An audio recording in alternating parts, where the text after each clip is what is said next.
Dans le documentaire Netflix Harry et Meghan sorti en décembre, le duc et la duchesse de Sussex sont formels. L'acharnement médiatique à leur égard a commencé après leur mariage célébré à Londres en mai 2018.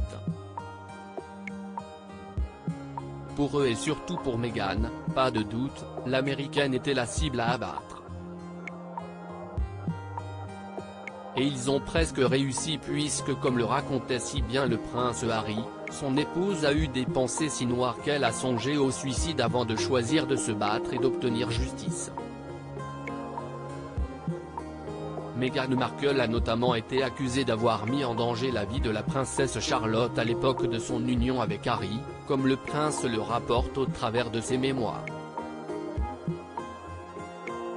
Dans le suppléant, le papa d'Archie, 3 ans et Lilibet, 1 an revient sur leur décision d'attaquer en justice les tabloïds, capables du pire d'après lui. Il a donné cet exemple bien précis: juste après l'annonce de notre procès, l'Express a publié un article atroce qui m'a conforté dans mes choix. Comment les fleurs de Meghan Markle ont fait courir un danger de mort à la princesse Charlotte? En cause, les fleurs choisies par Meghan Markle pour les couronnes qui porteraient les demoiselles d'honneur dont faisait partie la fille de Kate Middleton et du prince William. Les dites couronnes contenaient quelques brins de muguet, une plante qui peut se révéler toxique pour les enfants, à condition qu'ils le mangent.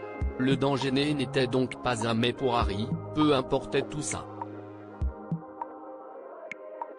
L'histoire de Meghan la meurtrière était bien trop juteuse. Charlotte, star du mariage malgré elle décidément, la princesse Charlotte aura fait parler d'elle autour de ce mariage. Quelques jours avant la cérémonie, une dispute aurait éclaté entre Meghan Markle et Kate Middleton. Cette dernière, pas vraiment convaincue par les robes de demoiselle d'honneur, aurait dit le fond de sa pensée à sa belle-sœur.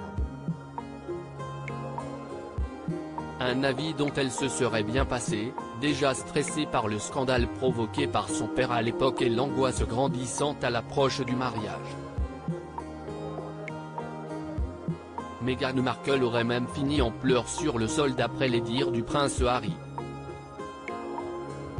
Une version que n'a jamais pu contredire Kate, contrainte au silence par la famille royale.